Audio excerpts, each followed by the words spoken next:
needs only 200 hits to hit 3,000, will sign with Tampa. And 43-year-old reliever Dennis Eckersley rejoins the Red Sox, where he was a starter 19 years ago. Can Mel Parnell be far behind? We're on to the morning sports. This is Warner Wolf. I wonder who wrote the book of love? Imus in the morning. This holiday season, avoid the crush of the mall, y'all, and shop on the internet at Amazon.com. The biggest bookstore. The gift you want is only a click away. Amazon.com lists 2.5 million titles at up to 40% off. Find your book, browsing by subject, searching for specific titles or authors, reading book reviews and articles, or looking up award-winning books or bestsellers. Or you can use a holiday gift center to find a holiday gift for the most hard-to-please person or the person who has everything. Ain't nothing better than giving somebody a book, I'm telling you now. Look under kids' gift ideas. Find the perfect kids' book by selecting their personality or age. Amazon.com's gift center help you find a perfect gift for anybody on your list. Choose from coffee table books, classics, kids' books, calendars, T-shirts, hats, mouse pads, stocking stuffers. Good God Almighty, got it all. Or buy a gift certificate to guarantee you'll find them exactly what you want. It's a great idea. Amazon.com, y'all check it out. 98.1 The Peak, WPEK. Good morning, Miss Or Goodwin. do you prefer, Jimmy Carter lusting in vain after women at night, admitting to God the dimensions of the women he's lusted after, and then never able to move from his lust, and then impotent during the day? I'd still take JFK. All right. A rather unique view from the historian Doris Kearns Goodwin, who's married to Richard Goodwin and worked for Jack Kennedy, right? Yes, he did. And, the truth is, if I were Jack Kennedy's wife, I'd have a totally different attitude toward all this. I would hate him, maybe even kill him. I mean, he does seem to have been driven in his pursuit of sex. He does seem to have sort of an excitement in the chase that once he conquered, he lost interest. There's a really sad statement he once made. He was asked once why he avoided real relationships and had so many of these superficial ones. And he said, I don't really know. I just can't help it. And he looked, the person who said it, said like he was going to cry. So it was an addiction. So you don't want to be married to a guy like that. But I'm a citizen of the country. I'm an historian, and I care much more what he did for the country. And that record is far more interesting and a mixture of far more good than bad than Hirsch allows in his zeal to expose the sexual side of Camelot and John Kennedy. Of course, he sounds also, the former president, as though he was addicted to certainly amphetamines.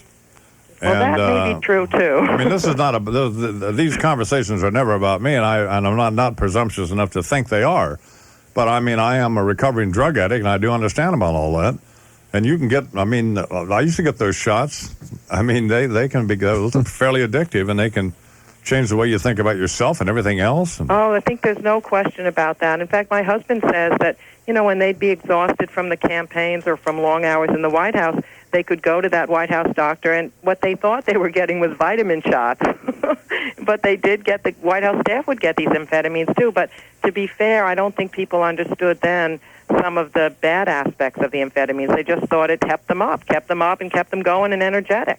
Yeah, well, they used to describe them as B12 shots. Right, that's what they thought. We're getting these good vitamin shots. Do you think, not to dwell on Mr. Hirsch here, but Gary Wills, in a surprisingly sloppy review written in the New York Review of Books, it's almost prompting me to cancel my subscription to the New York Review of Books, but that's a matter between me and them, I guess. But anyway, he said essentially that to paraphrase Mr. Wills, but that in this mad effort to discredit Jack Kennedy, that Seymour Hersh, who after all did win a Pulitzer Prize, or did expose the My Lai massacre. I mean, he's not, it's not like he's some clown writing for People magazine, but I mean, Mr. Wills suggesting that he's pretty much disassembled and, in his words, obliterated his own career and reputation. Do you think that's true? Or? Well, I'll tell you. I mean, I know Cy Hirsch, too. He worked with my husband in the McCarthy campaign. I like him. I've seen him over the years. He came to our house to interview Dick for this book.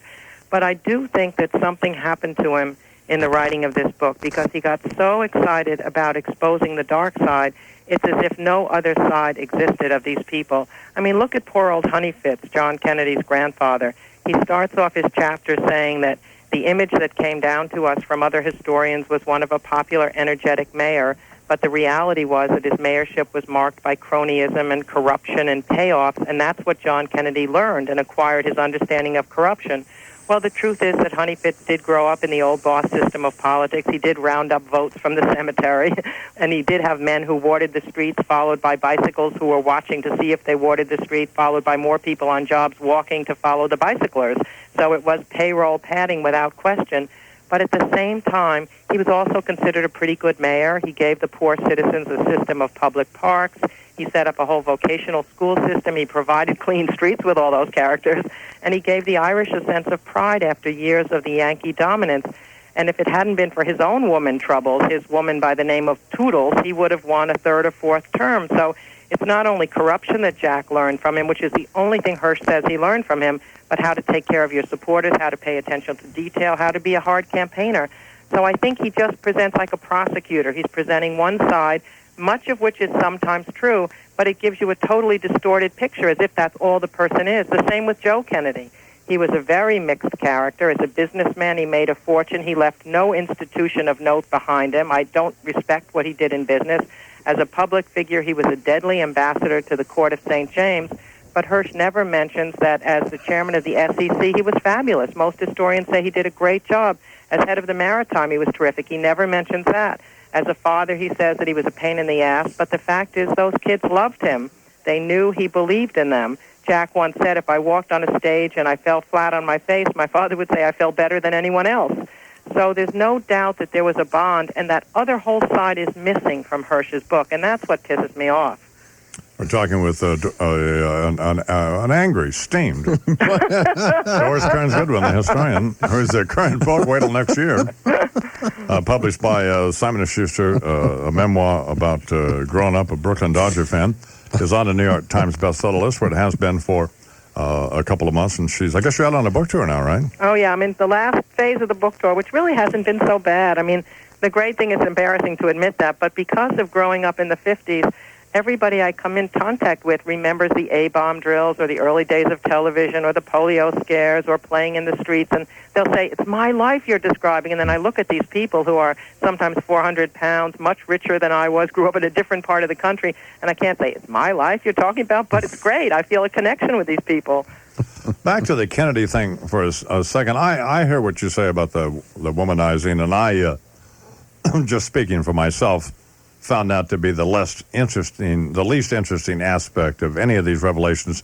Even Mr. Betzlaff's book, The Crisis Years, where he talked about this German woman, Ellen Ramisch, or whatever her name was, and that affair, and how that was about to blow up in the president's face. But what I did find, I don't know, kind of disquieting, was apparent, not just Mr. Hirsch's allegation, but others, of this obsession that the Kennedy brothers had with assassinating Fidel Castro, the role they perhaps played in the assassination of Diem in South Vietnam, and also how their accomplishments, even the Cuban Missile Crisis, and I understand. I was talking to Jeff Greenville earlier this morning how we got into all of that, but the disparaging, for example, of Adlai Stevenson and his suggestion in the Cuban Missile Crisis that the resolution would be to trade the missiles in Turkey for the ones in Cuba, and how he was ridiculed for that, and that essentially is what happened. And I just found some of that kind of disquieting. Do you, or does it matter? Yeah, I don't think it's a good thing for governments to get in the business of trying to assassinate other leaders. There's no question about that. And,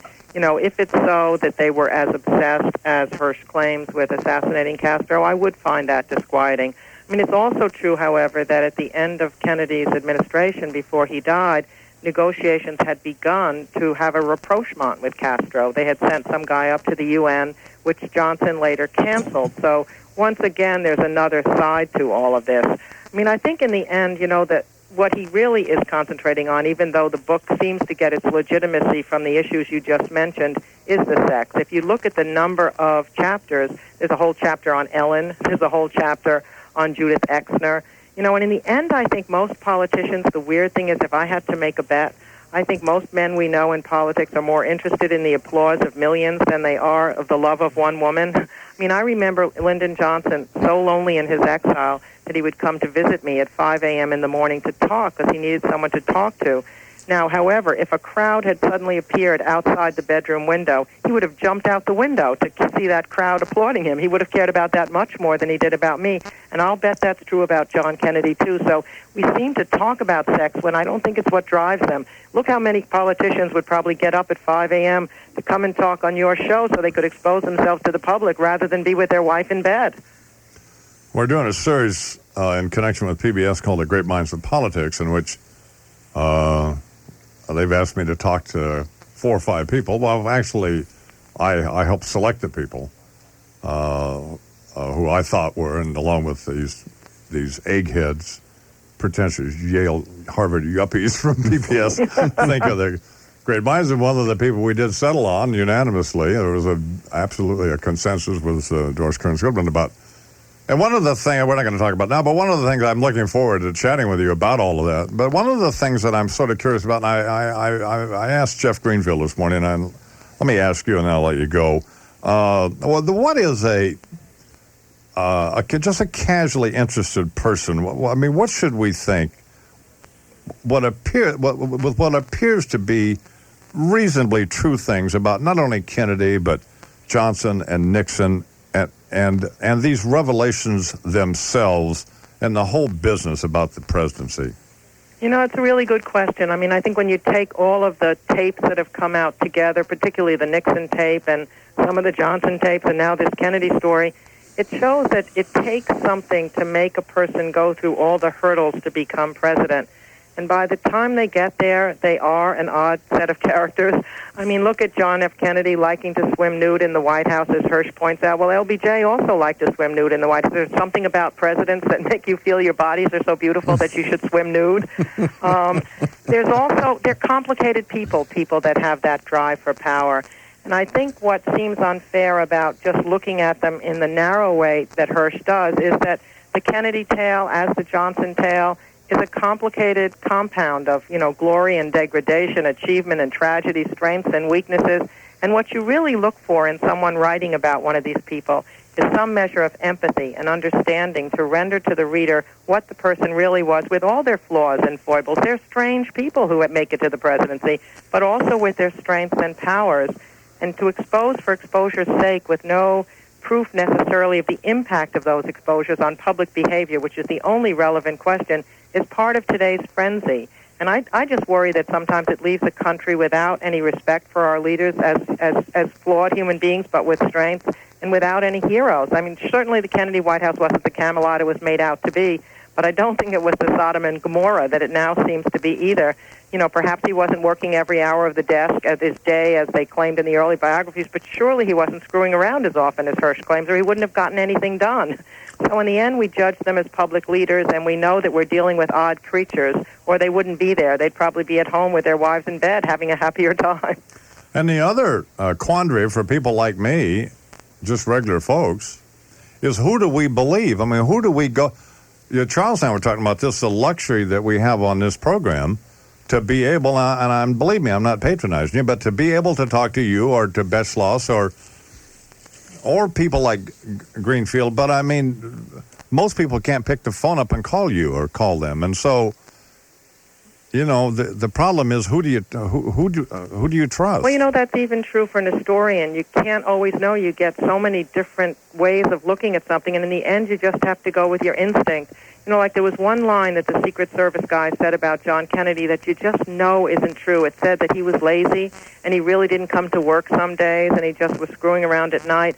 I know from everything I know about John Kennedy, you can say a lot of other things about him, but that's just not true. He had been disciplined all his life after he became a young adult man, maybe not as a kid, to working very hard to become president. And the thought that he's just lazily lying around all day in that pool makes no sense from the person I know. I suspect he was in the pool, but then he would jump out and be in his desk also. So you have to just use your instinct as to what you know about these people. I mean, just as, people wrote about Roosevelt having somehow instigated Pearl Harbor to get us into the war, The man I knew, Roosevelt, would not have allowed those guys in the Navy, 4,000 guys, to die in order to do that. I just know that's not right. And I think that's what people have to do. They have to sort out all this morass and come to their own understanding of what do I think about this person and what's my instinct going to be. And the more they hear, the more they can sort it out for themselves. But, I mean, again, you have to have the luxury of being able to be exposed to, what information you can trust. Anyway, and that's what's scary, because there's such a frenzy now that, some young people, this may be the only thing they know about John Kennedy, and they'll not have any other sense that he also was a public figure who actually did some good things as President of the United States.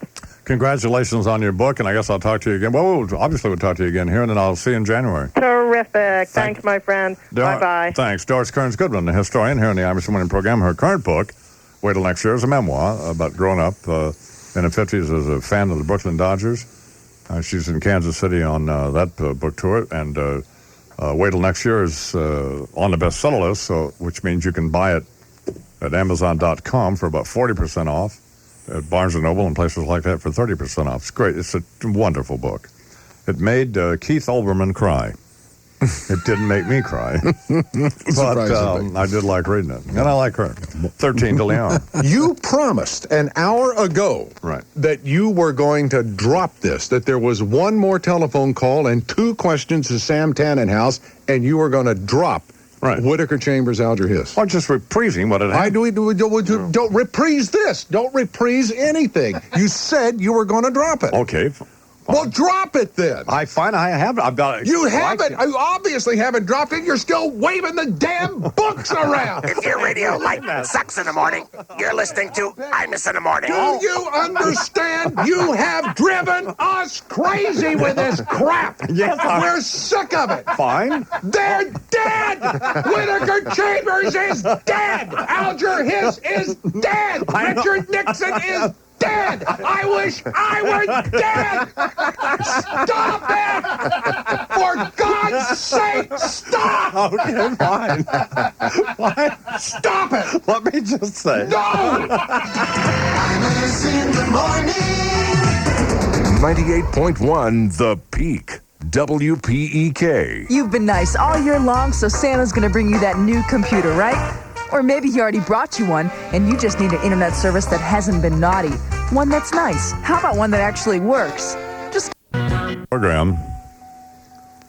Man, I love talking to Doris Kearns Goodwin, don't you? Just the best, really. She is just terrific. But Charles and I were talking about, and that's really what the problem is here. What? Is who do you, you pick up Seymour Hersh's book. Do you believe Seymour Hersh? Or do you believe that fat, pretentious goof, Gary Wills? Do you believe Michael Beschloff? Do you believe Richard Reeves? I mean, who do you believe? And, it requires, believe me, just an extraordinary amount of reading. Mm-hmm. And particularly if you don't have the luxury of picking up the phone, talking to him. Got it. So, there's a national edition of the New York Times that you can get. Are you aware of that? Yeah? Yeah. I mean, if you live in Tucson, you can get the New York Times every morning. I mean, I'm not trying to sell the New York Times, but, well, maybe I am. Sounds like it. Sure does. Must have mentioned the I-Man. Well, I think no, they don't. I don't care about that. I think the Washington Post is a great newspaper. I think the Boston Globe is a great newspaper. I think the Dallas Morning News is a pretty good newspaper. The Chicago Sun-Times. I think the San Francisco Chronicle. I think the L.A. Times. Detroit Free Press. But if I had one paper that I could read, it would be the New York Times, and I mean, that just would be it. On the old desert And island. I don't think you can take a paper seriously that runs comics, frankly. That's it. You're not going to find him here. So, no, sir. Unless it's Doonesbury, but that would be it. Yuck. So Fred reads the New York Times every morning. He gets the national edition there in Santa Fe. Good idea. You can go over to Wild Oats there in Santa Fe, and they have a dispenser there where you can Check out the lingerie ads. It helped him out. get the New York Times. So, What? I mean, it's an extraordinary newspaper. Now we got old Hal Raines, our friend over there. I love Got him. him to take off the panties for Boy, a couple he- of months. Well, we got him to take off the panties for a couple of months. Well, he's put on a pair of fatigue shorts here for crying out loud. Well, he's got on the hair shorts. Yeah, got on his camo gear. Yeah. Up on the deer stand. So another kick butt editorial in this morning's New York Times. Yeah. The only weak thing about the Times is their sports section. They need That's the Achilles heel. they need of the somebody whole with a little edge there, and they got a bunch of guys pretty much wussies like George Vesey, who I like a lot, but he's pretty much a sissy boy. Oh, absolutely. Which he would admit. innocuous. No fastball. So they don't have anybody over there with a fastball in the sports department. So got a couple of guys that threaten occasionally, but They throw it's junk. in the high 80s. Nobody throwing in the 90s. Yeah. It's 4 minutes till the hour. Imus in the morning. 98.1 The Peak. WPEK. CNN Radio News. I'm David Hull. The high school shooting spree that crashed the headlines last week goes to court in Kentucky today. CNN Radio's John Holloman is there. The 14-year-old charged with murder in the Heath High shooting spree will be brought into the courthouse in Paducah at about 9 o'clock local time wearing a bulletproof vest. Investigators say they plan to interview the 5 surviving victims in the case for the first time today. Also, they plan a formal interview with the parents of the accused boy. John Holloman, CNN Radio, Paducah, Kentucky. It's also expected that the court will order the teenager tried as an adult. Russian President Boris Yeltsin's health is failing again. He's been hospitalized for what Kremlin officials described as a cold, but the TASS news agency says Yeltsin will remain there 10 to 12 days. A hijacking ended in Moscow earlier today with nobody hurt. A 59-year-old man claiming to have a bomb was arrested after the plane landed after a flight from Magadan. This is CNN Radio News. FBI Director Louis Freeh returning to Capitol Hill to explain.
Here now with comment and observation on headline issues of the day.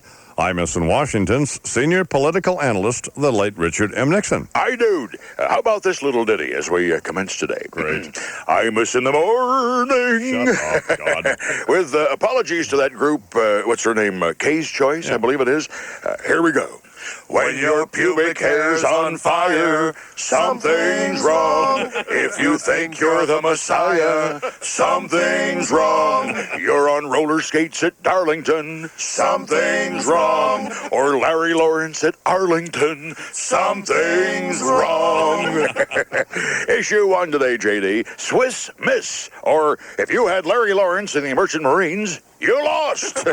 You're familiar with this little dust-up over a dirt nap, so to speak. Yeah. The late ambassador to Switzerland, Larry Lawrence, buried at Arlington National Cemetery, having cited a phantom military service record, including being wounded when his merchant marine vessel was torpedoed by a U-boat. Let me tell you what's being torpedoed here, dude. Larry. How come I'm not buried at Arlington, JD? Well. I'll tell you why. Because I didn't slip John Wong a check for about 10,000. That's why. There's only one place Larry ought to go if he's at Arlington. Right next to the unknown soldier in the tomb of the unknown merchant marine. For Pete's sake, dig him up and send him out in a box labeled for redeposit only. All right, issue 2. Whittaker Chambers, The Missiles of October, and The Dark Side of a Moron. No, you mean Kennedy. I mean you. My God, when I wrote my very fine work, Six Crises, I should have had the foresight to add a seventh, dealing with you. Enough already with a damn rehash of a bunch of jive even I lost interest in years ago. You're killing us, Dono. As has been pointed out to you in very direct fashion, everybody even remotely associated with Alger Hiss, and for the most part, the Cuban Missile Crisis, is in Larry Lawrence land. Give it up. Show some mercy here, okay? Jesus. Now, issue 3, as we head toward closure today. Canine confusion in the Capitol. Or when Bubber says he's getting a dog, could we have some clarification, please? I'm sure you'll understand my initial bewilderment upon hearing the news that President Clinton's getting a new dog. I didn't know what to think, but having seen photographs of various alleged Clinton consorts, Dono, I thought, oh my God, he's dating again. Then I saw that the dog is, quote, chocolate-colored, and I thought, not only is he dating again, it's Carol Moseley Braun. Ouch! A totally gratuitous look through the old Dick Scope today, I-Man, by one who shouldn't comment, having married Pat, for God's sake. Dick Nixon, a deceased former president of the United States. 7 minutes after the hour here on the Imus in the Morning program. Coming up here in just a little bit, chance for you to win $1,000 in cash and a Norelco razor, the specially designed and numbered Norelco turquoise buffalo reflex action razor from Norelco and the Imus in the Morning program. So, in a moment, I will pose some kind of lame rock and roll or current events question. Mm-hmm. It'll be fairly easy to answer. You can do that and win the money in a razor. Coming up, the question. Yeah, the number to call, 1-800-370-IMUS. Bernie, why don't you just take a caller, and then I'll ask them the question. So they'll have to answer it spontaneously. Just take the first caller? Take the first caller, absolutely. Chuck will do the news, and then I'll think of something to ask him. Okay. Go ahead, Chuck. FBI Director Louis Freeh to be back for more questioning before the House Government Reform and Oversight Committee today, I-Man. Republicans may ask him about some remarks that he made regarding the White House, questioning whether it has really turned over everything that they're supposed to turn over, whether Freeh has been able to see everything that is relevant, and apparently he believes otherwise. Judge Freeh says the White House has been slow, indeed, in producing documents in the campaign fundraising investigation. Here's an exchange with Committee Chairman Dan Burton. That I made a recommendation different from the ultimate outcome in this instance does not even mean there is a professional rift between us. It merely means we disagree on a matter of law, a judgment about a legal issue. Well, that was actually Judge Freeh discussing whether or not he was in fact involved in any sort of rift with the Attorney General, and he said actually not. That two lawyers can disagree and interpret something differently, and often do. All over there being questioned about the disagreement between the Attorney General and the FBI Director about naming an independent counsel. Here's Denise from Jupiter, Florida. Good morning, Denise. Good morning. All right, here's the question. For $1,000 and a specially numbered, designed turquoise buffalo reflex action razor from Norelco and the Auto Body Express, the question is this. Once the Attorney General recommends the naming of an independent counsel, it's named by the independent counsel is actually named by a panel of judges. How many judges are on that panel? 7. I'm going to say 7. Well, you're wrong. Aw. You made another caller, Bernie, right away. Chuck has more news. It's 10 minutes after the hour. The question's going to get more difficult. Not only do you have to tell me how many judges are on the panel, all right, but tell me which judge heads the panel. Ah, there you go. Give me another caller, Bernie. Attorney General Janet Reno had some positive things to say about Director Freeh and the FBI. I am proud of their work. That includes Director Freeh, whose counsel.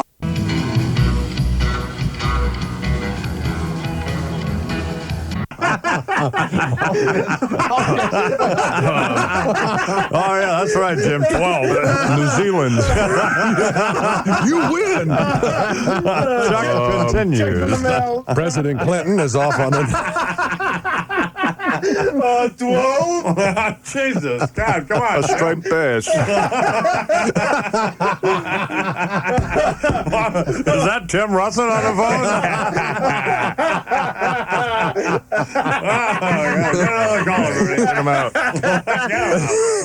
President Clinton's off on another 3-day trip combining fundraising, Christmas shopping, and some other duties. White House Press Secretary Mike McCurry says, if you think it's easy trying to raise money for the Democrats with all these doggone investigations underway, well, you can think again. You make a lot of these people feel like common criminals by implying that everything that contributing to the work of a political party is something that's wrong. President Clinton today is scheduled to tour a South Bronx, New York neighborhood where former tenements have been replaced by 89 single-family homes, revitalizing that area. All right, here's Brian from Hartford, Connecticut. Good morning, Brian. How you doing, man? How many judges? 3. And who heads the panel? The Chief Justice. And what's his name? William Brennan. No. Well, you were half right. But it's a special 3-judge panel. Yeah. And there's a judge. It's the same judge who named Kenneth Starr. Mm-hmm. And kind of controversial himself, you might say. Yes, he is. He's a friend of Jesse Helms. That's a hint. So in other words, must be a friend of Chuck's. You lose. Somebody that friend of Charles McCoy. Russia's president is in the news, man, because he's back in the hospital, evidently. Boris Yeltsin hospitalized, but they say it's only a cold. The Interfax news agency, citing unidentified sources, a spokesman for the Kremlin press service, declined to talk about it, wouldn't comment. The 66-year-old leader has a long history of health problems, had heart bypass surgery 13 months back, and was hospitalized and treated for pneumonia a couple of months after his surgery, but generally, according to most people who have seen him and dealt with him of late, has appeared to be relatively robust. Richard Branson wanted to make a record-rounded world balloon flight, ran into a little problem. His balloon broke loose yesterday without him on board. And as it was being inflated in Morocco, it took off without him. The balloon came down in Algeria, and Mr. Branson is now negotiating with Algerian authorities trying to get his balloon back. All right, here now from West Palm Beach, Florida, Bernard. Good morning, Bernard. Good morning. How are you, sir? I'm fine. How many judges? 3. Who heads the panel? Centel or Centil? You're a winner! You're a winner! You're a winner!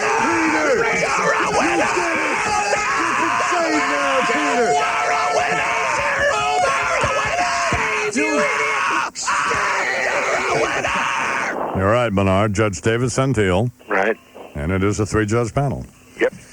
And you've won $1,000. That's great. You know how I knew the answer? No. Because I've read everything that's been written about Whittaker Chambers. Fine. Well, I don't know how David Centil's name popped up there, although I wouldn't be surprised if he was not a supporter, Mr. Chambers. No. All right, thanks, Bernard. Hang on. Okay. Chuck continues. All right, Shannon Briggs' victory over George Foreman in Atlantic City last month is raising some questions. United States Senator John McCain of Arizona is asking the director of New Jersey's Gaming Enforcement Division whether judges selected for the fight had ties to Shannon Briggs' promoter. Senator McCain cited a story by the Arizona Republic that questioned whether New Jersey Athletic Commissioner Larry Hazard has a financial interest in one of the promoter's businesses.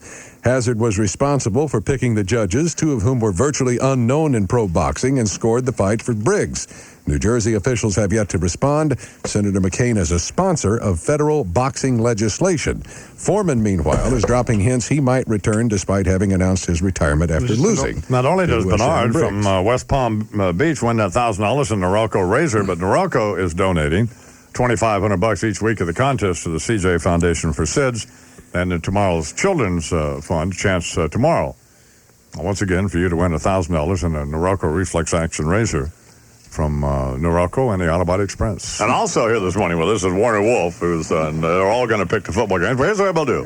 Yeah. Francesa. Yep. Warner Wolf still thinks Y.A. Tittle's playing. Why should I have to be on and pick games with him? And Francesa's a Parcel butt boy. Yeah. Oh, Fred, listen. And they own race horses together. Yeah. Everybody knows owners bet on race horses. Yeah. How far is it? How big a stretch is it from going to betting on racehorses to betting on games, especially if you have inside information? Fred, go see if you can bring in a bottle of sauce from the $39.95, okay? If your radio sounds funny in the morning, you're listening to Imus in the morning. The future is not now, Warner, because if the future was now, Boomer Esiason would be with Phoenix, and Phoenix would be 10-3 instead of 3-10. Hey, I heard Boomer this morning. Fred's wrong again. Boomer's great as long as his team is 2-8 or 4-9. If the game counts, he stinks. Come on, Well, I Fred. guess that's a game you didn't bet on. I wouldn't bet on any game you pick. Imus in the morning. 98.1 The Peak. WPEK. Life's hectic, and it's not very often you have time to relax. Since the holidays can be especially hectic, here's a suggestion. Stop by the Open Book. You will find the perfect holiday gift for people of all ages and something for yourself. The Open Book has been in Greenville 25 years and is experienced in giving you personal service. They have a great selection of hard-to-find books and the largest selection of calendars in Greenville. Need a book special ordered? The Open Book will be happy to do that.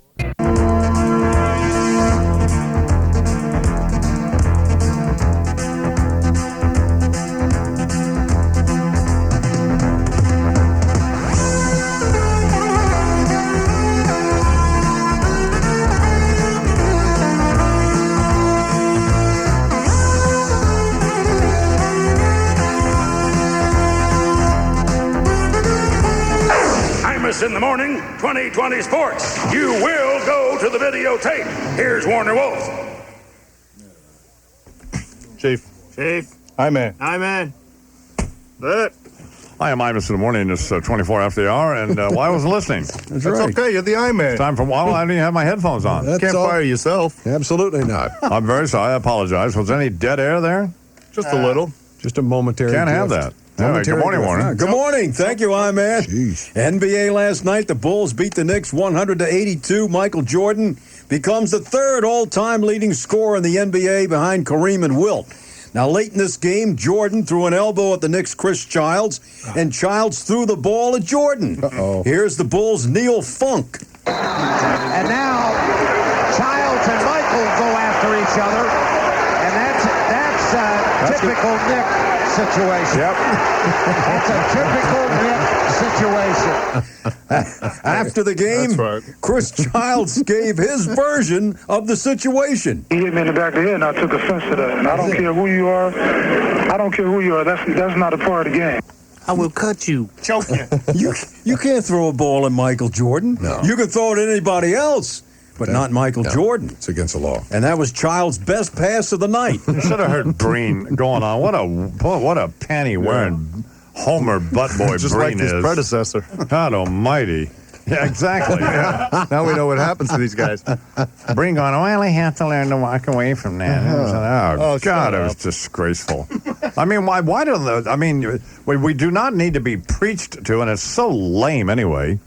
When these play-by-play announcers and Breen, it's just every cliche on the book. Sticks and stones. He's got written down there, and he just, by almost rote, recites them. Let the picture tell the story. And then he's got that old nut John Andres there chiming in, and man, I mean, they just between sips of beer, it's pathetic. You know, it really is. It's just maddening.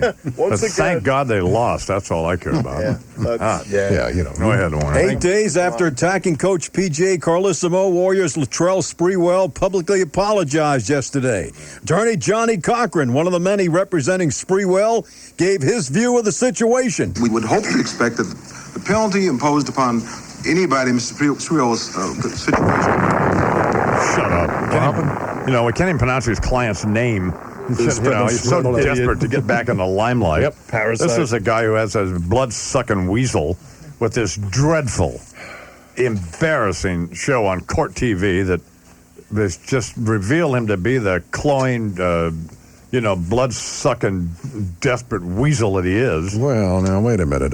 God, what a phony fraud. Cochran's inclusion in this legitimized Sprewell's position. And trying to make this a race issue is ridiculous. And I don't have any doubt that Sprewell's probably a pretty nice kid and just has a bad temper. But this is don't sit down there and tell us that this is the first time anything like this has ever happened in your life when you attacked your teammate Jerome Kersey. Threatened to beat him up with a 2x4 and then threatened to come back with a gun. Yeah, that's twice he's threatened to kill somebody. So, I mean, if you got a guy who's twice threatened to kill somebody, he's lucky in any other situation. Having committed this act, he would have been charged, he would have been arrested and charged with a felony. That's right, assault. He'd be in jail. And Johnny Cochran would be there trying to get it pled down to a misdemeanor. What are they talking about here? Being the C Block Warriors. I mean, that's that's just absolutely ridiculous, the whole thing. And by the way, there's no excuse for people like that punk PJ Carlissimo either. I'm not excusing his behavior. No. I mean, he's a jerk, and they ought to get guys like that. These players, I don't care who, black or white players, that's irrelevant. It's not a race issue, believe me. There's plenty of issues in this country that are race issues. This is not one of them. It's not the issue. It's not suddenly a race issue. No. But after 40 or 50 years of basketball, what are you talking about here? It's about the Benjis. Yeah, man, that's what it's about. About the Benjamins, baby. Absolutely. But PJ Carlissimo should be thrown out of the league as well. Wonder what hood the I-Man grew up in. Yeah. That's it. That's right, money. Compton. I learned that. So that's what I'm saying. Johnny Cochran and that Art Tellum, what a punk he is. And who's that buffoon Billy Hunter? What's his story? Yeah. You're in trouble with the National Basketball Association when the president of the Players League is that nitwit Patrick Ewing. The missing link. Jesus, get out of here. President Ewing. Get out of here. It's an oxymoron there somehow or other. Come on. I'm too tired to be there. Bernard, the guy disparaging the Knicks, who also just the other day was trying to get tickets to take his kid to a Knicks game. Nothing better than watch the Knicks lose in their own house. So, well. Now wait a minute. You have revealed yourself to be a transparent Knick butt boy like the rest of them. That's ridiculous. One thing you will never see me at is a Knicks game. I did it for my son. Well. I'd do anything for my boy. Well. Expose him to the real world. Go ahead, Warner. Come on, Warner. Were you sleeping? Everything will now be referred to as the Jerry Jones rule. The NFL, tired of seeing the Cowboys owner running up and down the sidelines, trying to influence the referees, has sent out a memo to all 30 NFL owners. From now on, no club personnel will be allowed to badger or try to intimidate officials during the game. Sit down, Jerry Jones. Absolutely. Get him out. Are you tired of hockey fights? No. Not at all. Well, how about a hand for Montreal? You mean the coach can't even say anything to the... Coach and players, yeah, sure. Oh, the coach and players yeah. can. But that's it. Well, why can't Jerry Jones simply designate himself a coach? Could he? Well, of course, he could make himself a coach. Okay, that solves that. That does that. There you go. Next. Change the rule. Change the rule. Change the rule. That's right. The future is tomorrow. Ken Dryden, now the general manager of Toronto Maple Leafs. As far as he's concerned, the National Hockey League should not be treating fighting as though it's part of the game. Gotcha. Now, that's different from what the owners feel, because they think if you cut out fighting, a good percentage of the people will stop coming to the games. Right. But if you really wanted to cut out fighting, very simple. Drop your gloves, you're out of the game. Because they can't fight with the gloves on. What if they fall off accidentally? They still can't fight. They can't hit and hold. But if the rule is drop the gloves, what if your hand itches and you take your gloves off and itch your hand? What if your hands are hot and sweaty? No, you're out. Change the rule. You got to change the rule. Prevent offense. Finally. Ask Kareem Abdul-Jabbar. These hockey players should all change their name to Kareem Abdul-Jabbar. Finally. If it falls off, you lost. Your glove fell on train. Get him out.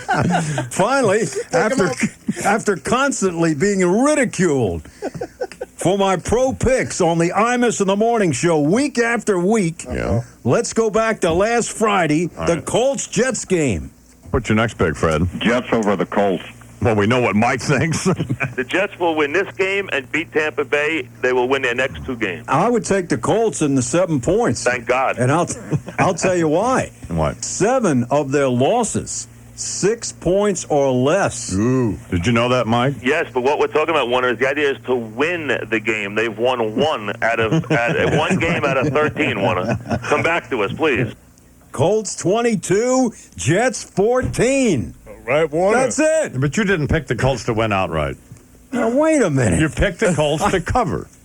to cover. Yeah. They were 7-point underdog. Yeah. You don't cover when you're the underdog. I'm saying take the Colts and 7. They won't lose by 7 points. There's no way the Jets will win by 7. But they could have won by 3, and you still would have been I right. would have won. That's right. But so my point is, you did not pick the Colts to win the game. I'll get out of the studio. Well, thank you very much. Warner Wolf here, and I'm this morning.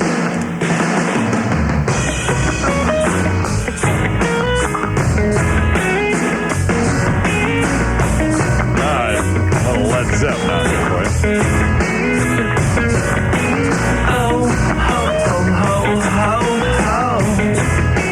Dashing through the snow. Oh, ho, ho, ho. What's a field he got? Oh, ho, ho, ho. Santa's got to go.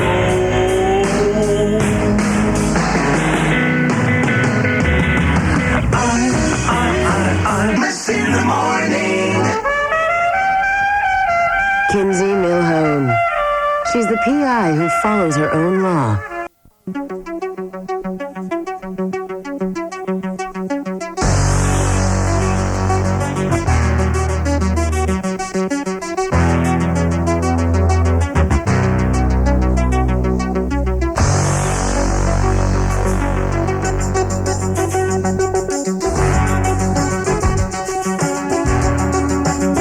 Boy, it's 23 minutes till the hour. The Auto Body Express.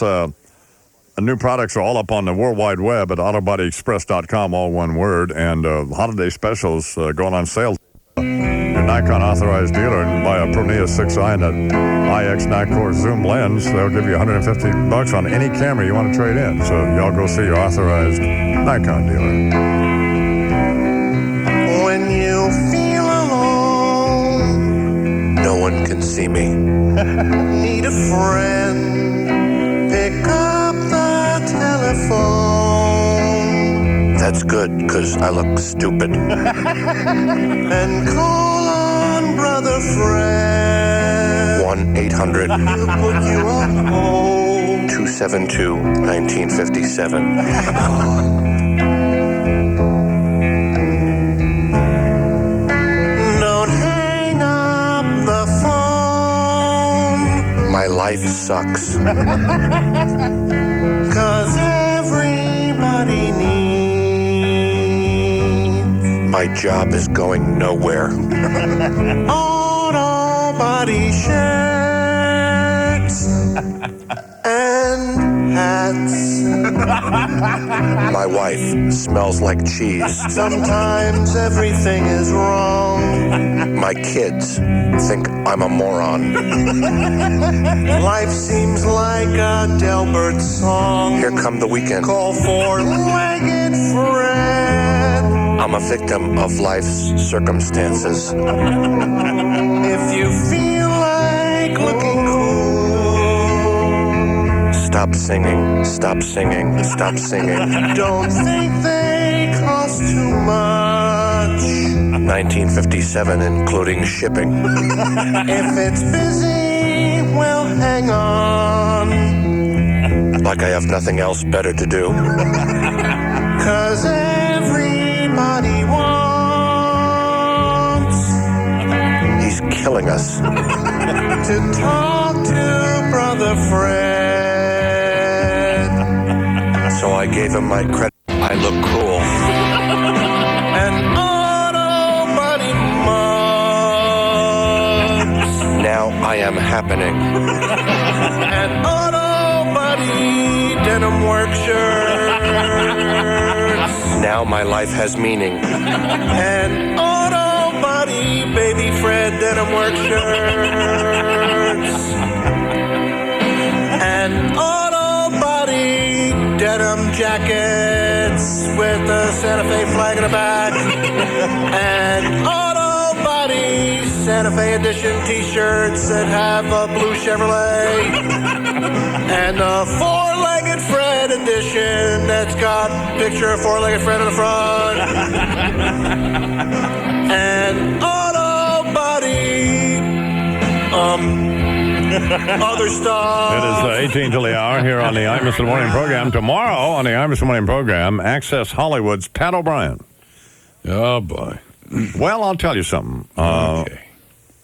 Of those shows, and not because he's my friend or your friend, or that he's been sort of loosely associated with this program for a long time, it is the best of those shows. It is of those shows, its level is a little higher, and it's because of him. Yeah. Oh, he brings a veneer of sophistication to the program, and that's not to disparage our little friend Giselle Fernandez or the little blonde babe on it or any of those other people. No, they're not fine. at all. But O'Brien is a notch above all those folks because, one, he's smart. Remember, O'Brien came out of news once working with David Brinkley and those folks. Yeah, before he decided, to go Geraldo on us. Yeah. Yeah. But O'Brien is smart and funny. Yep. And I saw an interview he did with Denzel Washington that was just first rate. Yep. I'm not surprised. Funny and charming and seemed like...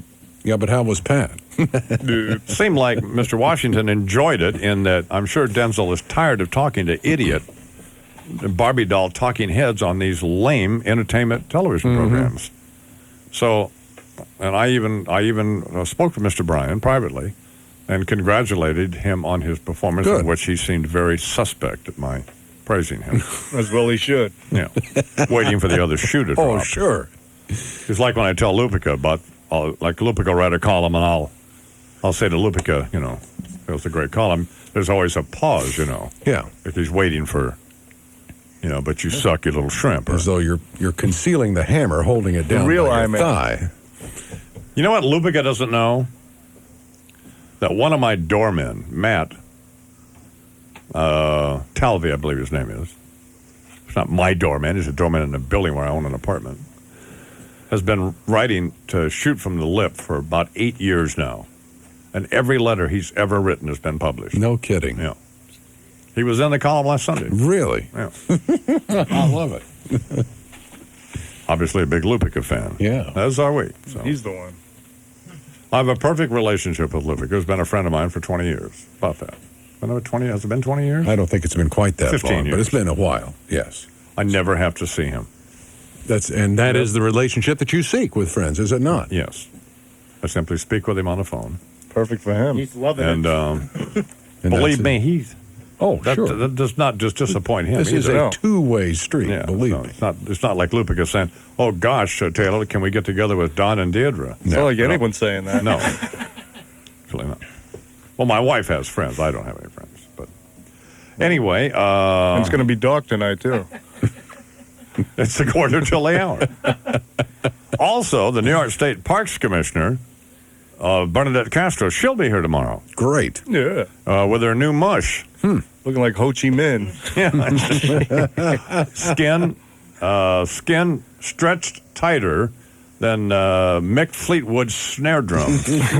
She could use one of those Noracles for a chin now. I'm watching PBS last night, and they're running this Fleetwood Mac concert that they just did. And so I'm talking to Lou this morning, and I said, because Lou is the I-Man's cultural bridge to rock and roll. Yeah. Because I'm still back in the days of Led Zeppelin, and John Mayall, and that's where I kind of dropped off. Canned Heat. That Tommy kind of stuff. Dorsey. Yeah. Oh, well, no Tommy Dorsey. But. Limelighters. So I just always dismissed Fleetwood Mac as a group like the Archies. I mean, I never took it much more seriously than Fluff. that. Yeah, the Fluff. Partridge Family, or Cheese. yeah. But I guess I've been making a mistake. There you go. See? Because Stevie Nicks, first of all, is great. I mean, she's only a couple of years younger than I am. And Lindsey Buckingham, I mean, is a great guitar player. Plus a great act, a great, Can play. He can play and sing. And write.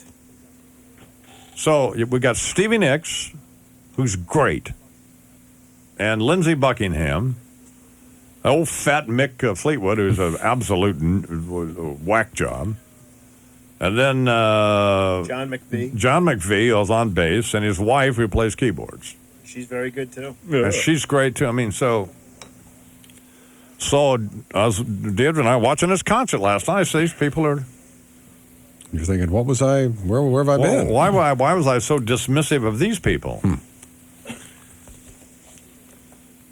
I mean, like we were listening to the Eagles the other day, me and Rob, to the album that Heart Aches Tonight's on, and Long Run. that stuff. Like those are great records. Well, for my taste.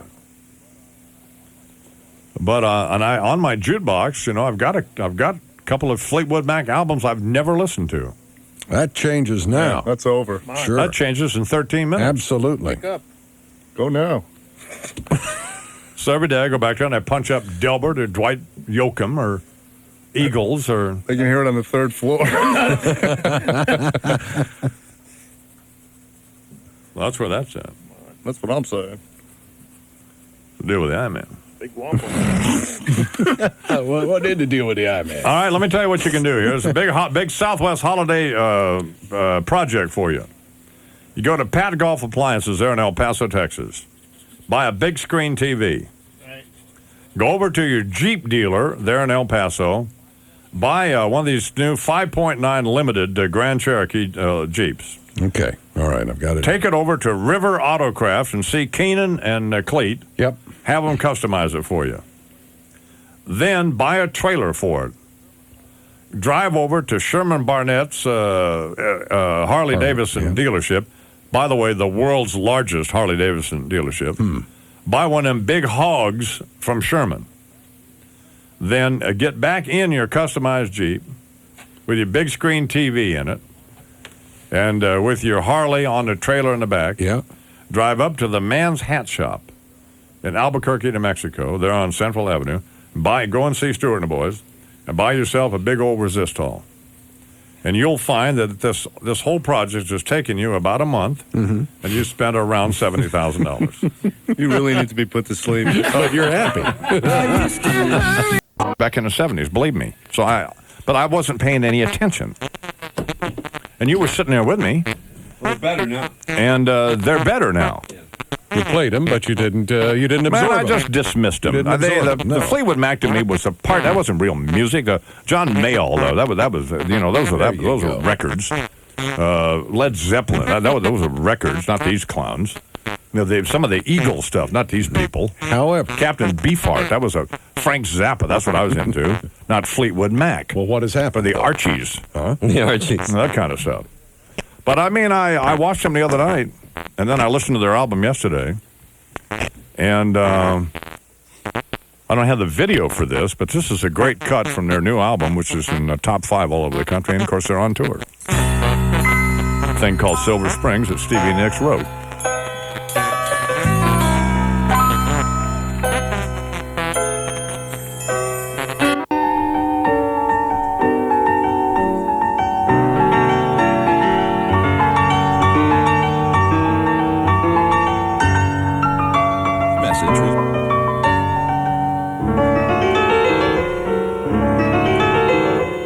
we go beyond them.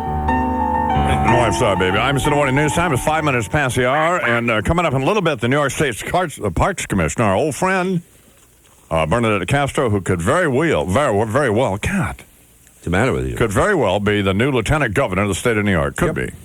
Could happen. She ran against Pat Moynihan for the United States Senate last time around.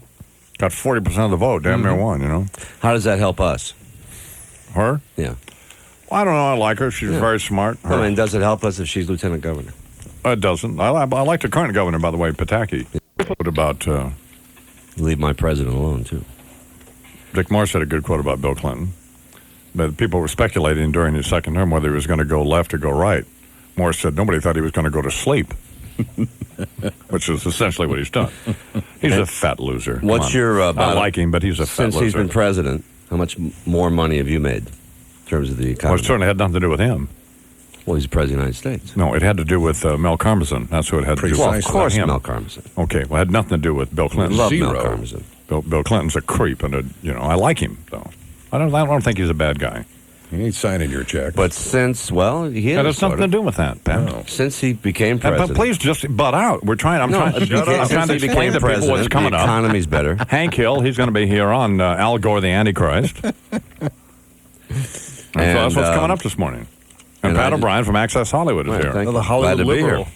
Another Hollywood liberal. Right. I'm a McGovern Democrat, by the way. South Dakota McGovern Democrat. I just got this book in the How many mail. blacks in your neighborhood? Tender Comrades about the Hollywood blacklist. What are you talking about, Bernie? House Un-American Activities Committee. Where is Bernie? We're grilling these Hollywood communists. Right. Dalton Trumbo, those people. Yeah. So I'll be getting into this now. Oh, God. Great. I'll be focusing on this. Do you hand out rope and weapons when you start getting into these issues? No, Do you realize how the Alger Hiss thing plays? I'm up early in the morning. As you know, I'm a runner. Okay, so I run. And I turn on, of course, the Imus in the Morning program on 570 KLAC in Los Angeles. And I have to listen to you talk about these things. And does I'm not anybody in interested. L.A. know that you're listening to KLAC and the Imus in the Morning program? It might be helpful if you would tell somebody. I try to tell my neighbors. Yeah, why don't you call KLAC and tell them? Maybe a promo would help. Yeah. Hello, fellas. How about a billboard? No, You know, a couldn't do that. magazine article. But anyway, it doesn't play well. I mean, I love you, and we've been friends for how long? Yeah. 17, 18 years. Well, you're an idiot. You see, No, you're an idiot well, because you're bringing these things I'll up. talk about what the hell I want to talk about. If people I want don't to listen, no, listen. but I mean, don't it's care. a ridiculous thing to talk about Alger Hiss for 4 weeks. The book was nominated. The Whitaker Chambers care if the biography book was nominated for a national. Don't interrupt me when I'm talking, Tang hair. Oh, the Whitaker Chambers, Tang written by hair. Sam Tannenhouse, was nominated for a national book award. So what? Well, Cold Mountain, which won the National Book Award for fiction, is a novel about the Civil War.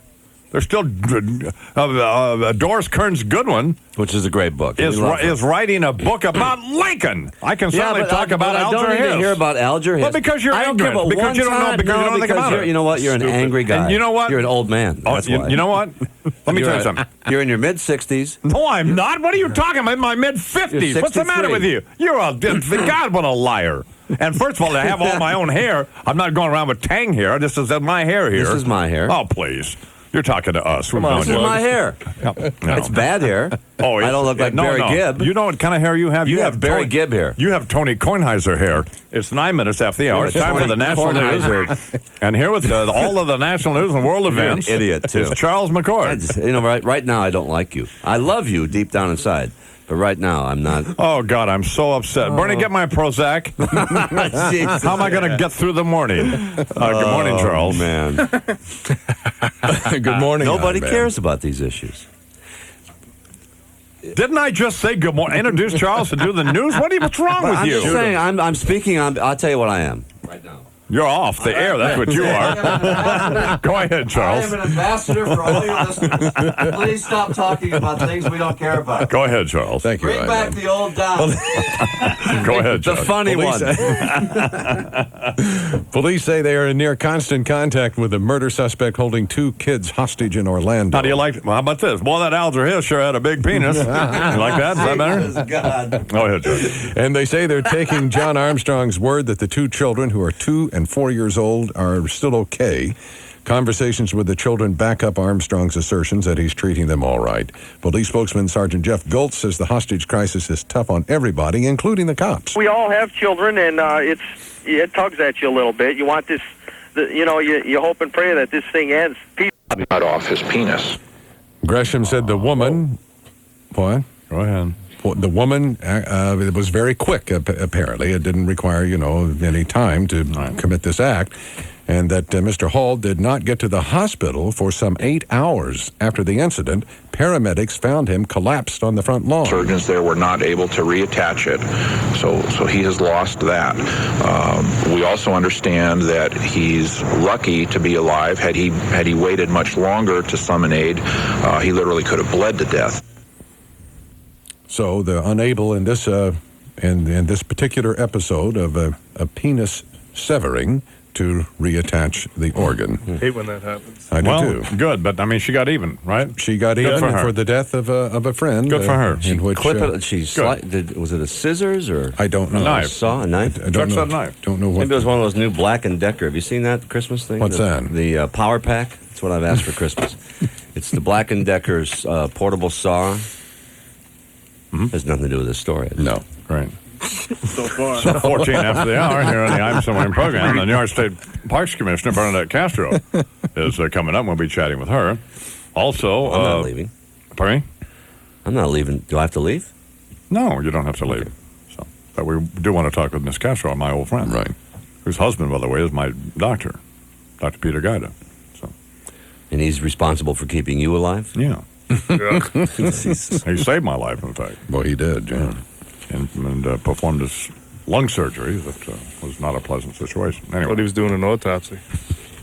I wonder if he used the Black & Decker Power Pack or whatever. Have you seen that? You're going to want one of these things when you get No, I'm not going to want one, Pat. Please butt out. Do you have anything else, Charles? The president and his wife raised close to $2 million, from New York City Fat Cats on the president's fourth fundraising trip to the city this year. And if the two fundraising dinners the president attended last night here meet expectations, the Clintons and Vice President Gore will have pulled in almost $5 million from New York Democrats this year for party coffers. He's in Miami today attending about 3 more fundraisers as they try to retire at least some of the Democratic Party's $13 million debt. Quarter after the hour here on the Imus in the Morning program.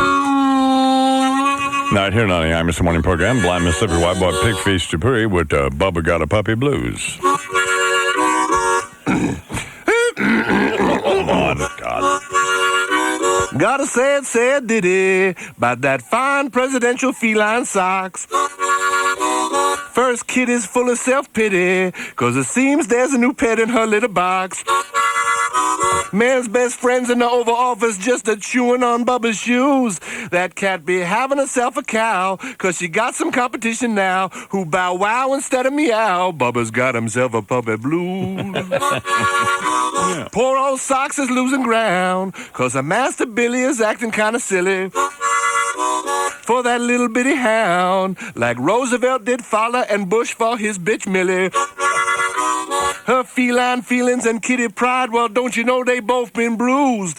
Instead of purring, she be moaning, 'cause she feeling so alone and no one's throwing her no bone, 'cause Bubba got himself a Bubby Blues. Seems the top dog, he was tired of being the only male. So he was inspired to acquire someone else who chases tail. She's afraid the president will leave her for some mangy little mutt like Richard Nixon's checkers. Some cute Labrador retriever who'll bite the processed server and bury them billing records. She gonna add herself to the list of pussies Bubby he done screwed. Seems that every dog must have his day. Better call the ASPCA, the CAT gone MIA, book the flight TWA on the catamaran in San Tropez. Now Bubba ain't got socks to kick around no more blue. Let me lick myself here. Please don't lick yourself, Blind. That ain't bad. Mississippi White Pig Force Dupree. I took one look and I was fractured. I tried to walk but I was lame. I tried to talk but I just stuttered. Why, what's your name? What's your name? What's your name? What's your name? Imus in the morning. 98.1 The Peak. WPEK. Are you looking for the perfect Christmas gift for someone special? Lynn Phillips would like to help this holiday season with something unique from Framing Plus, located at the corner of Woodruff Road and Highway 14 at Maxwell. Pass it down the lane, Deb here. Down the lane, Smith. 4 seconds. Yeah. That's all it took was 4 seconds. Well, that's all I can stand. Fine. Golden State beats the LA Lakers. Good morning, Mike Breen with sports. Tim morning, Roy, Mike. the call from San Francisco, where the Warriors beat the Lakers 93-92. Second straight home win for the Warriors since Latrell Sprewell was fired. Sprewell supporters continue to be heard. The latest, New York State's Parks Commissioner Bernadette Castro. This man is one of the finest men I have ever met. Miss Castro standing by her friend of many, many years. Wow. And she'll Bernadette comment further on the Castro. Sprewell situation later on here on the Imus in the Morning Bernadette program. Castro and Latrell Sprewell are friends. Yeah. All right. We've known each other for a long time. When did she say that? Okay. We missed that. When did she say that? You know who she was Yesterday, I talking believe, about? on Nightline. She was talking about Saul Wackler. Remember that? Yeah. Saul Wackler is a Supreme Court judge here in New York who was stalking this woman and writing her. He was having an affair with some woman, and then he wrote her threatening letters. He sent her 14-year-old daughter a condom in the mail. I mean, it's a nut. He did some time, right? Yeah, well, of course. Wrote a Oh, diary. yeah. One Yeah, of those, absolutely. Black Yeah. Like Me diaries. And he was in a halfway house. Yeah. Or under house arrest or something. And and somehow Bernadette she somehow thought that Saul Wackler was listening to this radio program. So she calls up. In fact, I said he was listening, which I'm having obviously no idea. Right. She calls up, remember? Sure I do. And she's talking to Judge Wackler through this radio program, thinking that he's sitting there with his handcuffs on, listening a little to it's weird. electronic beeper around his ankle. Yeah, exactly. It was She made a plea. it was a weird deal. Hang in there, Saul. We're all with you. Yeah. And is she a friend of his? Is that? Yeah, he was a huge highly deal. connected guy here in Yeah. New York, and he turned out to be a freak, you know. They can only claim he was on medication, of course. Yeah. All right, Mike Breen continues. Washington Wizards lost to the Hornets in Charlotte last night. Rough game for both Rod Strickland and Tracy Murray of the Wizards. No surprise at the team's hotel prior to the game, the two teammates exchanging blows, one left Murray with a cut that required stitches after he took a punch in the face from Strickland, who apparently landed several punches. As the NBA with some fine representatives continue here on the 97. What were they 98 arguing season. about? Strickland stole his Sam Tannenhouse book. Open his mind, man.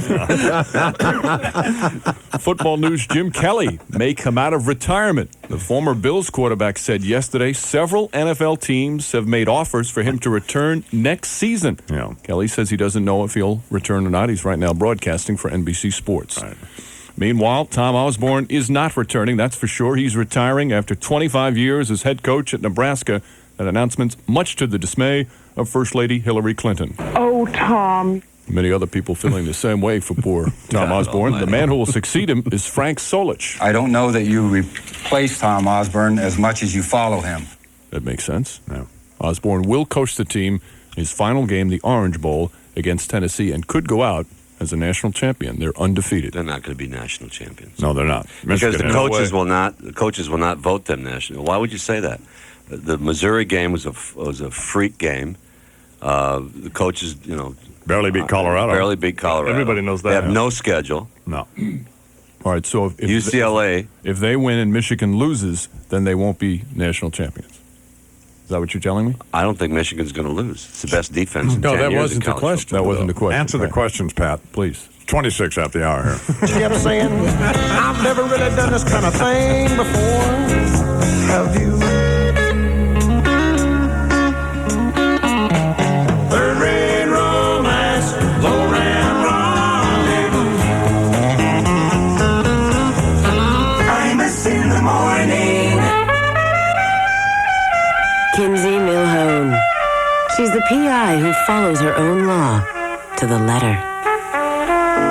M is for money. One family has a lot of it. Mystery. That's why they've called a detective. Murder. Is what lies ahead for Milhone. Kinsey Milhone. M is for Malice, the #1 bestseller by Sue Grafton. M is for Malice, finally in paperback from Fawcett. Know why men don't use electric razors? Blame Blade Guy, the tough guy in all of us. Blade Guy doesn't ask for directions. He starts the car and goes. When he cuts himself shaving, he still roughs it with blades. Maybe he should try the Norelco Reflex Action Razor to get close with less irritation than blades after a 21-day adjustment period. If Blade Guy doesn't agree, there's a 60-day money-back guarantee. It's just what Blade Guy needs to stay sharp on his next road trip. The Norelco Reflex Action Razor. 98.1 The Peak. WPEK. Alpha Empire that her father founded back in the 20s or 30s when it was. And she sold that, went into politics, and she ran for the Senate against damn near Patrick Moynihan and damn near won. Yeah. Damn near beat the old drunk. Absolutely. Didn't she? And then she was named by George Pataki, the New York State Parks Commissioner, and I used to make fun of Governor Pataki too, Miss Castro, until I met Governor Pataki. And he is a wonderful, wonderful man. And I discovered that he's just what a great guy and a bright guy and a terrific governor and everything you said he was. Yeah. And I thought you were simply just sucking up to him, as it sounds like I'm doing, and I'm not. No, he is. I'm so glad you discovered him. The more you know Governor Pataki, the more you like him. That's really the truth. And that will continue as your relationship with him grows over the months ahead. Well, we're not going to. It's not going to grow. We're just going to have him on occasionally. I like him, and they're going to be a big relationship. No, there's going to be a big Oh, relationship, that's but I great. do like the governor. I have to admit that. And he likes you. Miss Castro used to make records back in the '60s. Did you meet Pat O'Brien? Yeah, I did. I said hi to Pat. Do I just sit here now, or what's the deal? Do you want me to leave? No, we're talking with Miss Castro. She's our guest. But I mean, I've been moved over to this little chair, and I'm. Yeah, well, it's just like people move down on the sofa on But I mean, like on the Tonight Show. If you want me to leave, I'd be happy to leave. No, you don't have to leave. Just let me talk to Miss Castro, the New York State Parks Pat, Commissioner. give me a break here. One of the things you might want to do, Pat's the host. Have you ever seen Access Hollywood? You can be honest. No, you haven't. No, I have you? haven't yet. I haven't yet. Okay. Have you ever seen Entertainment Tonight? Yes. Okay. Occasionally I have seen that. Okay, well, this Access Hollywood is a new deal. It's with Giselle what Fernandez. station is that on? It's on all of them. NBC, Oh, I see. It's 7:30 in New York. And It's a showbiz thing. Okay. Miss Castro used to make records back in the '60s. Yeah. And Way back At in the one time. I mean, sang on them? Or? Yeah. Yeah, she sang. Yeah. Isn't that embarrassing? No, it's great. I She know. nearly had a It's deal not with Motown, except she wouldn't sleep with Barry Gordy, right? Oh, stop. Wasn't that the deal? No, that or was did you not sleep the with deal. him? Don't be ridiculous. You did sleep with him or you didn't? No. Okay. And he never, he's a fine, he was a gentleman. So now there's a new album out called There's a new album out called The Girl Group Sound, the darlings of the '60s. Of which I get no residuals for, and we have to do something about that, Mr. Amos. Yeah, you really need the money. Charity. This woman We'll lives give in it to a charity. 55-room mansion out in Lloyd I Harbor. don't live in a 55-room. And her husband, Dr. Peter Guy, is one of the finest heart and lung surgeons in America. Who did your lung surgery. And so you have Look how well you are. You have enough money. This is on Shaboom Records. and it features people like the Daylights, the Jades, Clyde King, the Shangri-Las, the Joys, Ginger and the Snaps, Carole King. Ginger and the Snaps. Yeah. Candy Spice Cole, Girls. the Gleams, the Sherry Sisters, Barbara Chandler, April Young, Josephine Sunday, and Bernadette Castro. Oh, God. This is a not thing. going to be one you're going to like. I'm This telling is a thing called A Girl in Love Forgets. He can break my heart and he can make me cry. A girl in love forgives, fella that she loves.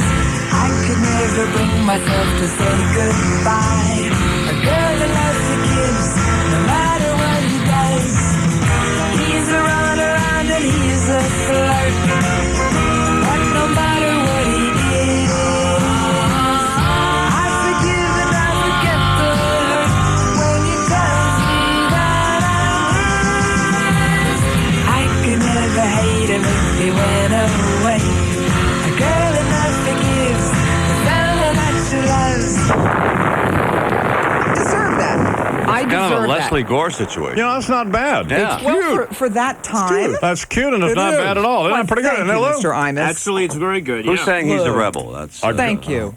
He's a rebel, and I don't know. Oh, it's March, wasn't could be it? the Shangri-Las. What's her name, March? Peggy March? Oh, Peggy March, yeah. See, I knew no, that. no, that's not who No, he's a rebel. No? Doesn't make He's any a difference. rebel? Shangri-La. No. Anyway, that's called A Girl in Love Forgives, Bernadette Castro. So And they're out of those things anyway. I just brought that because you have a jukebox, and I think it's appropriate that that goes in your jukebox. it's not going to take the place of, say, Graceland. No, I don't It was think the- so. Did you guys travel around? Did you like do gigs? Bernie just said in my headphone is the Crystals. Right, I got that. Oh, Yeah. see, he knew that. 25 till the hour here in the I'm Winning program. As I pointed out, Ms. Castro is the New York State Parks Commissioner. And I guess is in the running to be lieutenant governor. You don't know. I really don't know. I think the governor is going to really make the decision probably closer to the convention in May. But I love what I'm doing now, and he's a great guy to work for. And he loves parks and open space and the environment. So I'm excited about what I'm doing right now. We and I pay taxes, of course, in New York State and New York City. Right. We pay you $100,000 a year to do this job, right? Close to No. that. How much is it? Do we need to discuss this now? Well, it's our money. It's on it. What all about right. public record? Every cabinet member makes the same thing. No raises. How much? $91,000 a year. Jesus God. 7 days a week, Wow. 24-hour call. Where do we apply? Running. We see 65 million visitors a year. Where do I get that? Well, you're not More there than greeting them with a California. Smokey the Bear hat on. You're are you? darn right. Let me just tell you something, Mr. Imus. I Welcome have to hit Central Park. 98% of the 151 parks that you own, the 35 historic sites, and I am here to invite you, the photographer that you are, for your duty to the state of New York, the great Empire State. We would like you to pick any park scene you would like. This is Niagara Falls, and you can see the photo is not that good. No, it's not. We would like you, and we give you credit, we would be honored if you would shoot the photo for the cover of this new Parks Guide. $100,000. 91,000. Hello? He wants 91,000. I want $100,000 to do it. That's What do I you would. mean? We are looking for a pro bono photograph because we ordinarily print 250,000 of these. We're going to print 500,000 to 1 million if you do the photo for the cover. Okay, well. Coca-Cola pays. You will? I'll be happy to. You will? Yeah. What a fine, God. How about if I do it with my new Nikon Pro Neat? This is big. This is big. I'll tell you what. 23 till the hour. I'll I'm go out talking and about buy- Bernadette Castro, the Parks Commissioner of New York State. So psyched. That is excellent. Lawrence Rockefeller is receiving an award tonight from Governor Pataki. What's Yes, that all? Saturday night. Who is Lawrence Rockefeller? Lawrence Rockefeller. Is he related is- to Nelson Rockefeller? Yes. Okay. His brother. Oh, His really? brother. Wow. Nelson's brother. There were Moneybags. 5 children. Has he had a And- penile implant too? Don't start this with Lawrence Rockefeller, one of the great conservationists of You know- all time. The family, the Rockefeller family. You know Just what I think fo- of what they've done. I was for New York talking to State. Doris Kearns Goodwin, the historian, Yes. the noted historian who won the Pulitzer Prize for her book on the Roosevelts, has a current bestseller called Wait Till Next Year. She was the one who told me, remember, on this program, yes, I do, about Nelson Rockefeller great having governor. a blow-up weenie. Oh, please. Oh, don't do this. In Don't great do this. detail. Not before Saturday night. You can afford it. Why Because not? I'm the just entire wondering. Rockefeller family will be What with kind of an award us. is Lawrence Rockefeller getting then? He is getting Governor Pataki's Parks and Preservation Award for 1997. It is a mega honor. Lawrence Rockefeller and the Rockefeller family have donated hundreds of acres to New York State, green space, magnificent property. And they didn't have to do that. They could have sold it to developers. The Rockefeller family truly is behind conservation and the environment. You know, when Nelson Rockefeller unfortunately passed away, it was in his manner. I just don't like where this is headed. No, Do you know what I'm saying? Are Let me you just say interested? something. I'm because just- the Rockefeller family, let's talk about something else. No, I'm just saying. They are a wonderful family. I'm sure they are, but you just may find this amusing. You have a great I don't sense think of humor. I will find this amusing. When I can tell you, I will Let not. me just say, let me finish, Mrs. Castro. When he died, you know, he was having sex with this. He wasn't having sex with Okay. anyone. All right. His wife, Happy Rockefeller, What was her name? a wonderful woman. Is a Marjorie wonderful Egan. woman. Not Marjorie Egan. No. Marjorie Egan. Listen, let me tell you about what just happened. Let me just change the subject. I learned this from Doris Kearns Goodwin, the historian. They show up there, and so they were concerned that they were going to that they were not going to be This is able. not good. They didn't want to have the EMS people show up with Governor Rockefeller in bed with this woman. Let's talk about the So- Doris Duke Foundation, who just gave us $5 million. There's another nut. That Doris No, Doris Duke. We haven't gotten the check yet. $5 million. So they propped him up in a chair. They stuck a didn't. copy of the Wall Street Journal Oh, on this his is lap, ridiculous. but they put the shoes on the wrong feet. Don, So that's how they knew. you don't honestly believe that. That's the most silly story in Like the world. tied from the other side. Exactly. And the paper was upside down. the paper was upside down. And by the way, the thing I mentioned before, they couldn't get it down. Rigor mortis, baby. This is. They will look. I have You don't that problem understand. now. You don't understand the magnitude of what you are doing right now to me, your friend. No, I thought you'd like to know this I stuff. don't want to know this stuff. Why would you walk in here, the three of us? No, sitting I here? wanna- Why any woman would walk into this room and say, this ought to be fun. Let's go on the Imus show. Let's plug my charity. Let me just go in and take my clothes off. Talk about Nelson Rockefeller's penis. No. Oh, this is terrible. Hey, honey, guess what I did this morning? No. Oh, my God. Do you understand? Oh, God. I don't. My eyes, I'm crying. I think I'll get dressed up and go over and see Imus. So 19 minutes till the hour. Now, Nelson's two sons, Nelson Jr. and Mark, will be there. I'm sure Happy they will. Rockefeller That's what he used will to call be it, there. Nelson Jr. We got to do some spots. I'll be right back. Is she really going out with him? Well, there she is. Let's ask her. Betty, is that Jimmy's ring you're wearing? Mm-hmm. Gee, it must be great riding with him. Is he picking you up after school today? Mm-mm. By the way, where'd you meet him? I met him at the candy store. He turned around and smiled at me. You get the picture? Yes, we see. That's when I fell for Imus in the morning. 98.1 The Peak. WPEK. The grand opening has begun at Westminster's new Winn-Dixie Marketplace, U.S. Highway 76 and Oak Street. Come register free to win.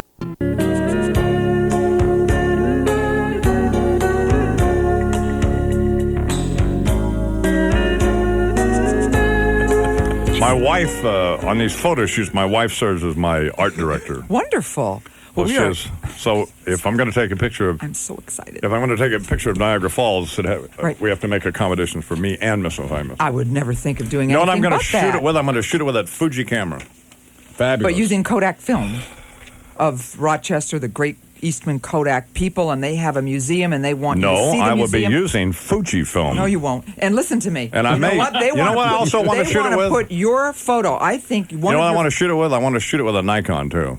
Why are you doing this? What? Well, I don't know. Nikon, I'm sure they have some jobs here in New York, but Olympus, So I does think, has Fuji. more jobs. Fuji has jobs, but not Eastman Kodak in Rochester. The Can you Rochester, get me a roll of Kodak film that's any good? Absolutely. Can you get They're me all good. Can you get me a roll of Kodak film that even remotely compares to Fuji Volvia? Better. Challenge No, you me. can't. Oh, no, Challenge no, me. I've already done it. I've been Challenge through me. this. No, I'm going to call the Eastman Kodak people.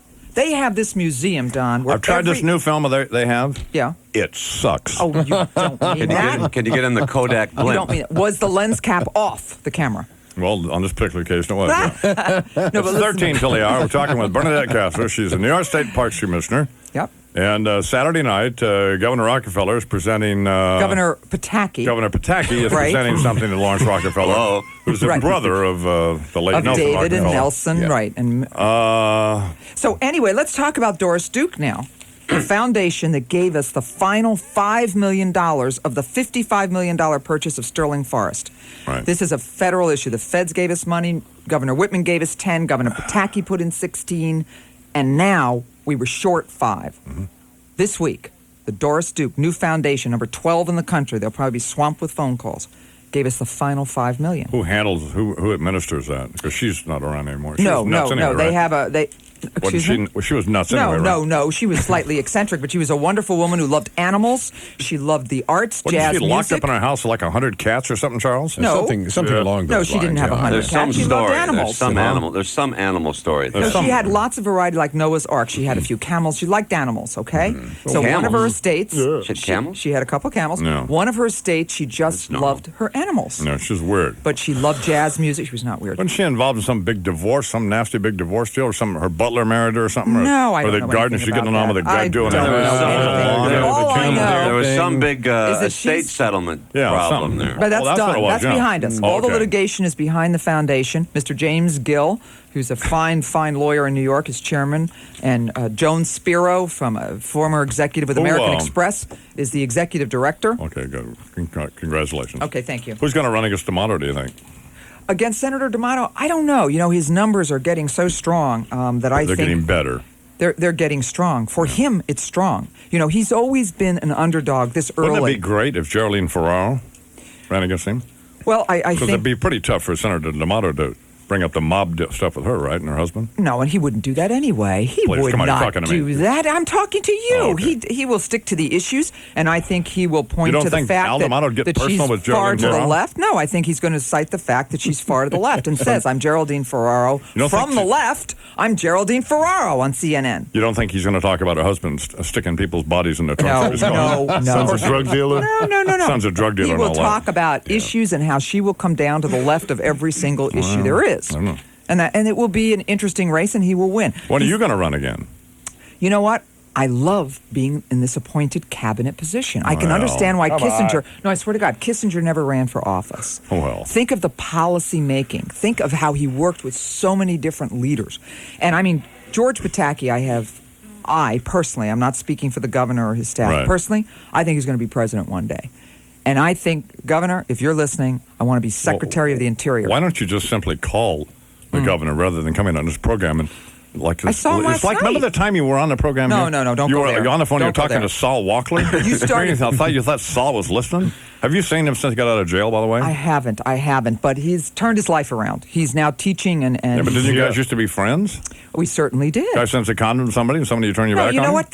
I didn't turn my Somebody back on loyal. Is it Charles? Let me tell you something. Saul Walker, anyone will tell you that knew him, this was unbelievably shocking not because dead. this was a brilliant man. And he is still brilliant. Thank you, Bernard. He is not dead. He's a brilliant man. He is teaching. He is writing. He's turned his life around. He Wow. was ill at the time. And I'm sure we all have regrets, Don. And you have regrets. I wasn't mailing condoms to 14-year-old kids. No, I don't know I what... did a little cocaine and some LSD and drank a little bit. I know. But I mean, I wasn't assaulting and stalking women. So Right, and it was just unfortunate. All I can tell you is no one can married make him. excuses for it other than to say he was sick and he made a horrible mistake. So, But he's brilliant. When you guys have these big dinner parties, Saul's not there anymore, right? No, Oh, okay. the time you stood me up at my daughter's wedding, Right. my only daughter's wedding, you had a seat to my right, the mother of the bride. Saul Walkler was at the table. The then publisher of Newsday was there, Bob Johnson, and you were a no-show, Don. Had And Sa- people waited for you all night. We waited. Had Saul You been broke arrested? my at little that- daughter's heart. Had Saul been arrested at that time? No, about 2 weeks later. January 12th. January 12th, big day. Go ahead. Is the Supreme Court going to issue a decision or hear arguments in the Ellis Island They're thing? just going to hear arguments about who owns Ellis Island, and it's really quite ridiculous. Who does own it? New York. New York owns it. There was a pact back in the 1800s between New York and New Jersey, and the language says that New York shall have authority over Ellis Island. Right. My father arrived at Ellis Island, Italian immigrant. Do you think he thought he arrived in New Jersey? Give me a break. I don't know. No, historically, I'm the state historic preservation officer. Did you know that? I didn't. But Our agency is in charge of all historic just preservation. try to focus on the All right, Ellis I'm Island. focused. And that's why I care. If New Jersey gets title to this island, it's ridiculous. Why? They're going to build a permanent bridge from New Jersey to Ellis Island. I know they'll do that first right out of the barrel. That's very bad. I mean, Ellis Island is an island. Right. Millions and millions of immigrants. Irving Berlin. Why does that make any famous- difference who owns it? It makes a big difference. Why? It makes a big difference to all of those who thought they were born in New York. Their birth certificates say it.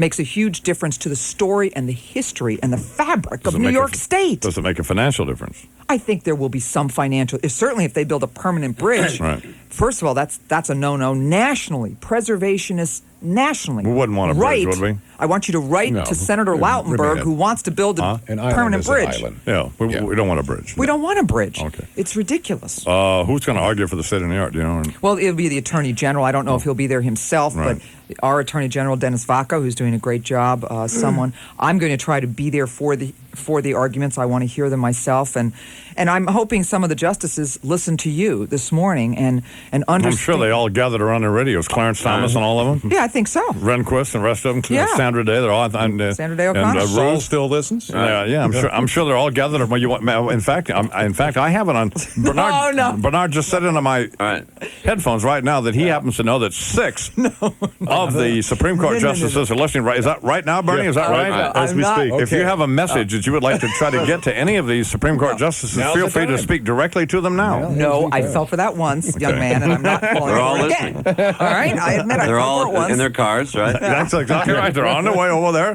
They're not in their robes yet, so. But listen, can I say one other thing? We have about 1 minute. Okay, I want to tell you about the PAL luncheon, the Police Athletic League luncheon that I was at this past week. Joan Rivers was the mistress of ceremony. She loves you. Don't do this. Please. Joan Rivers is a funny woman. Does she have a penile implant? Listen, don't start this. Okay. Barbara Bush received an award. Right. She is the most charming, witty, the best role model. I bet if you ask Deirdre, how many women do we look to as we grow older? She loves her husband. She loves her country. She's funny. She's a grandmother, and she's proud of it. You know, she has gray hair. She's proud of it. I mean, I love this woman. All right, Barbara Bush. Yeah, she's a great one. She was there. At our table were the famous Mary Higgins Clark, who thinks the world of you, and her daughter Carol Clark. Those two nuts, man. No, You're talking about people who They're are listening. Mary Higgins Clark just got you married. talk about you know what they're listening to? They're listening to the right now. sounds from Pluto. No. They're now listening. there's a hail bopper pair if there ever were. Mary Higgins Clark and her daughter, I guarantee you, the next time that somebody puts the straps on some Nikes and puts a purple shroud on them, they are the first people on the ship. Oh, stop. Absolutely. Hail Mary bopping out of Higgins here. Clark. Hail bopping out of here. No, Thank you, Mary Charles. Higgins Clark will go down as She one of the will. great What? mystery She- writers. Oh, God, you scared me there. You know it too, huh? No, but Carol Clark, Carol Clark's got you in her new book. Fine. Jill Brooke was at the table. We Who have thinks to the go. world of you. Jill Brooke, We have to go. CNN entertainment person. You might want to think twice about walking into a room with three guys jacked up on caffeine. Thank you very much, Mr. Thank Castro. you so Bernadette much. Castro, the New York State Police Commissioner, here on the Imus in the Morning program. Imus in the morning. 98.1 The Peak. WPEK. CNN Radio News. I'm David Hall. President Clinton says he's going to bat for the global warming treaty. Do the potty breaks and the bathroom breaks, and everything's going good with them. We've talked to them. I haven't personally, but the negotiation team has talked to them over the phone, and they seem to be doing fine. Standoff began Tuesday. Police were chasing Armstrong following a murder. When Armstrong's car rammed another automobile, he broke into a nearby home, released two women who were there, but then kept the children as hostages. Sergeant Goltz on how the two moms are doing. They're kind of fatigued right now. They've been up, for quite a long time. They're praying that this thing is over tonight. They want to get it done with, and they're holding up well, though. Police say they're confident the standoff will end with the children's safe release. The family of John Armstrong, who is described as a career criminal, only recently released from prison, in fact, believe he will not harm the children. President Clinton is in Florida, mixing a little official business with a lot more fundraising. At one event yesterday, President Clinton criticized this year for the beleaguered Democratic Party coffers. The Arlington National Cemetery plot, soon to be surrendered by Democratic donor Larry Lawrence, will likely remain vacant for quite some time, according to an Army spokesperson, Kim Waltz, who said it would be unfair to another family to have Lawrence exhumed and then put somebody else in, while the grave and the notoriety over Lawrence's fabricated service record are all still so fresh. Lawrence, who gave some $10 million to the Democratic Party,